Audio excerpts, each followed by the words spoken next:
अच्छा जी, गजाल मीरा बिसे के साथ हमें ज्वाइन कर लिया है फाख्ता ने और कादिर ख्वाजा साहब। कादिर ख्वाजा साहब, बस अब आप शुरू हो जाए, अपनी चाबी लगा ले, हमें जल्दी से बताएं कि क्या क्या खबरें हैं, क्योंकि हम तो यहाँ पर बैठ के पैनिक हो रहे हैं। मानी गई या नहीं मानी गई? हाँ या ना, मानी गई नहीं मानी गई? देखिए, दो मुतालबे जो मुझे सोर्सेज बताते हैं, जो हमें फाख्ता ने आज सुबह से ही अपडेट रखा अल्हम्दुलिल्लाह, और हम लोग बताते रहे समा की स्क्रीन से सारों को। दो मुतालबात पाकिस्तान क्रिकेट बोर्ड उस पर रख रहा है, और पाकिस्तान क्रिकेट बोर्ड बर वक्त राब्ते में रहा है सारा दिन आईसीसी के साथ। उसमें एमिरेट्स क्रिकेट बोर्ड भी इन्वॉल्व रहा, ओमान क्रिकेट बोर्ड भी इन्वॉल्व रहा। उन्होंने भी कोशिश की कि मैच जो है वो किसी तरीके से हो, पाकिस्तान की शराइत जो है वो उसको माना जाए। पाकिस्तान ने दूसरा लेटर भी लिखा, उसके अंदर भी यही था कि जो इंटरनल इंटेरोगेशन हुई एशियन क्रिकेट काउंसिल की तरफ से, उसमें भी कसूरवार एंडी पायक्राफ्ट पाए गए। उसके बाद पाकिस्तान क्रिकेट बोर्ड ने जो इंटरनल तहकीकात की, उसमें भी यही पाए गए, क्योंकि आपके पास ठोस सबूत तब भी होते हैं जब आप एंडी पायक्राफ्ट ने जो उनके गवाहान थे, अब वो तो नहीं आए, उसके बाद सियासी रंग दिया गया और एंडी पायक्राफ्ट ने कप्तान को कहा, होना ये चाहिए था कि आप जो है वो मैनेजर को बताते। होता ये एक एसओपीज, एक प्रोटोकॉल है कि आप मैनेजर के थ्रू आते हैं, आप कप्तान को डायरेक्ट नहीं बताते। उन्होंने कप्तान को बताया कि हैंडशेक नहीं करना, भारतीय क्रिकेट बोर्ड का और हुकूमत का ये फैसला है। और वो उसमें आईसीसी की तरफ से आते हैं मैच रेफरी, तो आईसीसी के सरबरा जय शाह साहब हैं, और जय शाह साहब ने ये हदायत जारी की होंगी कि भाई ऐसे ऐसे करवाना है और ये करवाना है। सूर्या कुमार यादव पे भी, और मुतालबा पहला ये है पाकिस्तान क्रिकेट बोर्ड का कि एंडी पायक्राफ्ट को हटाया जाए। दूसरा मुतालबा है पाकिस्तान क्रिकेट बोर्ड का कि जो भारतीय कप्तान है सूर्या कुमार यादव, उन पर पेनल्टी आयद की जाए, उनको जुर्माना आयद किया जाए, उनको बंदी लगाई जाए। एशिया कप से हटाया जाए, सिर्फ पाकिस्तान के मैच। पाकिस्तान क्रिकेट बोर्ड का मुतालबा है कि एशिया कप से हटाया जाए। ठीक है। अब होगा ये कि मुझे जहां तक लगता है कि या तो उनको पाकिस्तान के मैचेस से हटाया जाएगा, ठीक है, अगर ये मुतालबा माना जाता है, अदरवाइज उनको टोटली एशिया कप से रिमूव कर दिया जाएगा। और अगर टोटली एशिया कप से रिमूव किया जाता है तो ये पाकिस्तान की बहुत बड़ी जीत होगी, और आईसीसी के ऊपर तमाचा होगा, आईसीसी के सरबराहान पे तमाचा होगा कि जो पाकिस्तान क्रिकेट बोर्ड ने कहा है वो मुतालबा मंजूर किया। पहली दफा मुस्तरद कर दिया था, अब जो है मंजूर कर लिया। दूसरी चीज है कि जो सूर्या कुमार यादव वाला जो पहले इन्होंने मुस्तरद किया था, जिसके बाद हमने वो बॉयकॉट वाली बात सुनी थी, तो अब इन्होंने दोबारा से उस एप्लीकेशन को कंटिन्यू किया है। फॉलो अप में उन्होंने ये बताया कि अब हम फिर से कंटिन्यू कर रहे हैं। देखिए, आज सारा दिन यही चलता रहा, आईसीसी का इजलास होता रहा। आईसीसी के इजलास में ऑनलाइन शिरकत की है, एमिरेट्स क्रिकेट बोर्ड इन्वॉल्व हुआ, वहाँ के हुकूमती शख्सियात इन्वॉल्व हुई, तो ये चीज़ें सारा दिन से ही चल रही हैं और हम लोग अपडेट देते रहे हैं। कुछ लोगों ने कल भी ये कहा, कल रात मेरे पास एक खबर आई, हमने ब्रेक की 11:30 तकरीबन, कि जी पाकिस्तान और यूएई के दरमियान जो मैच है वो होगा, अलबत्ता कुछ शराइत हैं वो मनवाई जाएंगी, फिर उसके बाद किया जाएगा।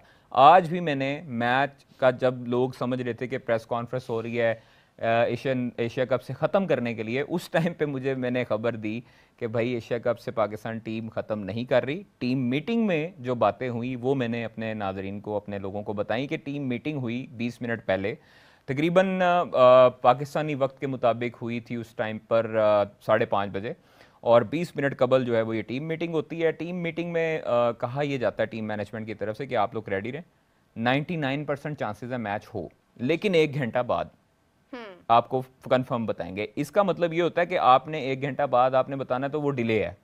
तो हमने ये लोगों को बताया कि भाई डिले हो रहा है, 1 घंटा तकरीबन है चीज़, और ये चीज़ सामने आ रही है। तो वही तर्जुमान पाकिस्तान क्रिकेट बोर्ड आमिर मीर साहब ने बताया कि हाँ जी भाई 1 घंटा ताखीर से मैच शुरू हो रहा है। अच्छा, वो जो आईसीसी की जो मीटिंग हुई, जो पूरा इजलास चला था सारे दिन में, आपने बताया कि मल्टीपल बोर्ड्स उसमें इन्वॉल्व थे, कोई और बोर्ड हमारे सपोर्ट में है? कोई एग्जैक्टली बता तो रहा हूँ आपको, ओमान क्रिकेट बोर्ड और एमिरेट्स क्रिकेट बोर्ड पाकिस्तान के हक में बोला है, और वो उन्होंने केस लड़ा है। वो चाहते हैं कि एशिया कप होता रहे।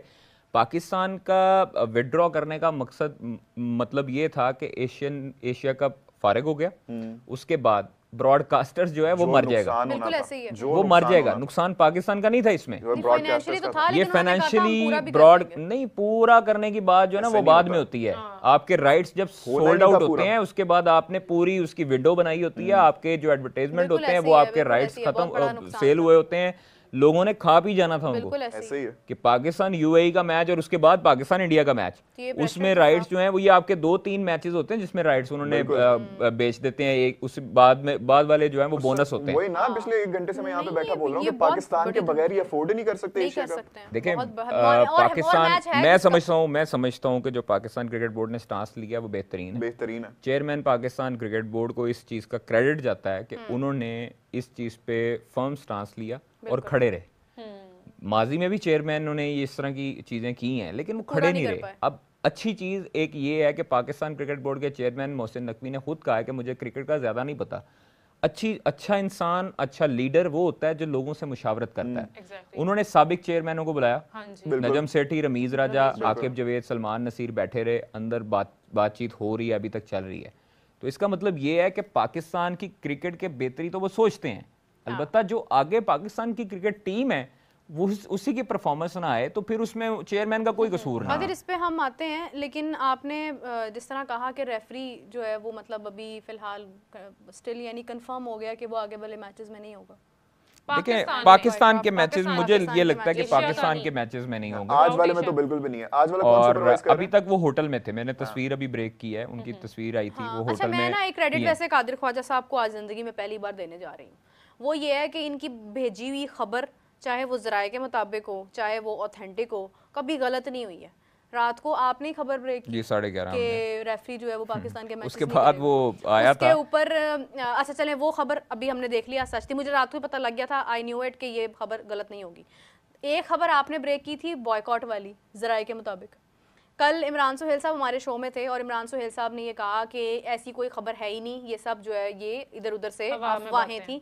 मोहसिन नकवी साहब ने ना तो खुद ये बात किया ना किसी ने किया, उन्होंने बताया कि ज़राए के मुताबिक ये बात थी, तो उन्होंने मुझे खामोश करा दिया क्योंकि मेरा ये कहना था कि अगर बॉयकॉट वाली बात सामने आई है तो फिर होना चाहिए। आज सारी दुनिया में ढिंडोरा शुरू हो गया कि पाकिस्तान नहीं खेलेगा वाला लफ्ज आ गया ऑफिशियली, तो वो भी बात आपकी माशाल्लाह से दुरुस्त थी, यानी आपकी कही भी हर बात ठीक होती है।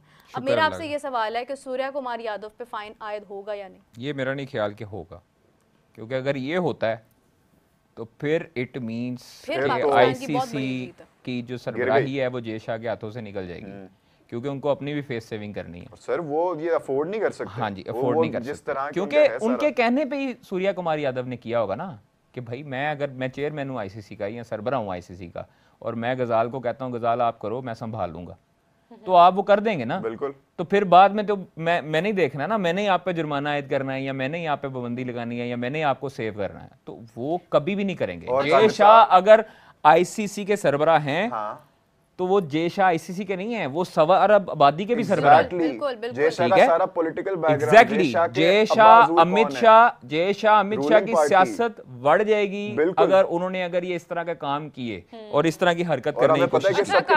अच्छा, मेरे पास अभी एक इतला आई है कि जो रेफरी हैं एंडी पाइक्राफ्ट वो होटल में थे, उनको आईसीसी के हेड ऑफिस में तलब कर लिया गया है दुबई में, और वहां से उनको कहा जा रहा है कि माफीनामा लिखें और माफ़ी मांगे पाकिस्तान टीम से, और फिर हो सकता है कि माफीनामा जो है स्टेडियम पहुंचाया जाए और फिर पाइक्राफ्ट ही मैच रेफरी के फराइज से अंजाम दे। ये जो एंडी पाइक्राफ्ट हैं ये तो 2001 से ही पाकिस्तान के पीछे पड़े हुए हैं। पहले शुएब मलिक साहब थे, फिर मोहम्मद हफीज़ थे और सईद अजमल साहब भी थे। तो इन तीनों की जो हमारी क्रिकेटिंग की इनकी जो परफॉर्मेंस थी, इन्होंने इसको बेसिकली मशकूक किया हुआ है। मतलब इन्होंने ज्यादा इश्यूज ज्यादा नजर इन्होंने रखी हुई है हमारी टीम पे। तो what do you think about that कि ये क्या इनके साथ मसला क्या है, पाकिस्तान को इनके साथ माफीनामा जो है वो कादिर साहब के बकौल उन्हें कहा गया है, लेकिन कादिर अगेन माफीनामे से मैं ना कल से एक बात रिपीट कर रही हूँ, किसी को मेरी समझ नहीं आ रही, शायद आपको भी ना आए, आप भी उसी पाए गए हैं, लेकिन चले मैं उम्मीद करती हूँ आपको मेरी बात समझ आ जाए। 21 तारीख को पाकिस्तान इंडिया का मैच होगा, होना तो चाहिए, अगर आज का खेल रहे हैं तो फिर अगला भी ठीक है ना। तो 21 को ये वाला मामला दोहराया तो नहीं जाएगा फिर कि हैंडशेक ना हो और हमारे प्लेयर्स को इंसल्ट किया जाए और इस तरह अगर दोबारा होता है और मैच रेफरी देखे ना, अब क्या होगा? सिस्टम ये है कि अगला जो लाए अमल है वो तो अभी चेयरमैन वगैरह मुशावरत कर रहे हैं, उसके बाद ही वो तय करेंगे क्या आगे क्या करना है। प्रेस कॉन्फ्रेंस भी होगी, तो इसलिए अभी थोड़ा सा इंतजार करना चाहिए। हमें अपनी तरफ से ना कोई ऐसी चीज़ देनी चाहिए जिसके बाद में बाउंस बैक हो या कोई चीज़ ऐसे ख़राब हो। तो चीज़ें ये थोड़ा सा सेंसिटिव मामला होता है, इस पर चीज़ों को कन्फर्म करना पड़ता है, फिर ही आपको आगे ऑन एयर करना पड़ता है, क्योंकि आप जो है अपनी स्क्रीन से झूठ तो किसी को बता नहीं सकते। क्योंकि मैंने ये देखा है कि कल परसों से जो है वो बहुत से लोग चीजें घुमा के दुकानदारी चमका रहे हैं, लेकिन मैं कहता हूँ कि थोड़ा सा लेट हो जाए, लेकिन आप ऑथेंटिक चीज जो आप बात कर रही हैं कि हैंडशेक होता है कि नहीं होता 21 को, देखें अगर प्लेयर्स खुद से ना करना चाहें वो एक डिफरेंट चीज़ है, लेकिन एक मैच रेफरी कौन होता है? प्लेयर्स को ये गाइड करने वाला, उन्हें बताने वाला, उनके ऊपर इम्पोज करने वाला कि भाई तूने इसके साथ हैंडशेक नहीं फिर मैं कहती हूँ कि मैच रेफरी को कहने वाला कौन था, उसको बाहर निकालो। वही ना, मैच रेफरी को जिसने BCCI कहा है, फिर आप मैच रेफरी को छोड़ के फिर आप इंडियन मैच रेफरी के मैनेजमेंट साथ से कहा साथ होगा। आप ICC उसको भी कहो, मैच रेफरी के साथ साथ फिर जिसने मैच रेफरी को फीड किया है आप उसको भी फिर कंप्लेंट करो। वो कैसे पर्दे के पीछे छुप मैच के रेफरी बैठा को हुआ है? कौन कह सकता है? कौन कह Obviously, सकता है? BCCI, किसने कहा है? आपको बता रहा हूँ कि जो एंड्रयू रसल हैं उन्होंने टीम मैनेजर को बताया है कि ये बीसीसीआई और भारतीय हुकूमत की तरफ से हदायत तो आई फिर उन पे भी भाई, उनके ऊपर भी बात करनी चाहिए, not only for the match तो रेफरी। हमने तो ये चीज बताई है, ब्रेक की है कि भाई ये ऐसे सिर्फ है, फिर ऐसे मैच करना रेफरी है। का कसूर नहीं है ना, ये फिर दोनों तरफ से है। अच्छा, दूसरा मेरा पॉइंट ऑफ व्यू ये है कि अभी हमने कादिर साहब और मैं हम लोग देख रहे थे, कादिर साहब को तो खैर पहले से भी पता होगा कि भारतीय मीडिया एक बड़ा फेमस उनका चैनल है, मैं नाम नहीं लूँगी, उन्होंने ये भी रिपोर्ट किया है कि सूर्या कुमार यादव ने कहीं ना कहीं से, अभी उन्होंने क्लैरिटी के साथ यानी सामने वाज़ह होकर ये बात नहीं की है, बट डीप डाउन उन्होंने कहीं ना कहीं रिक्वेस्ट किया है कि ही don't want Mohsin Naqvi on the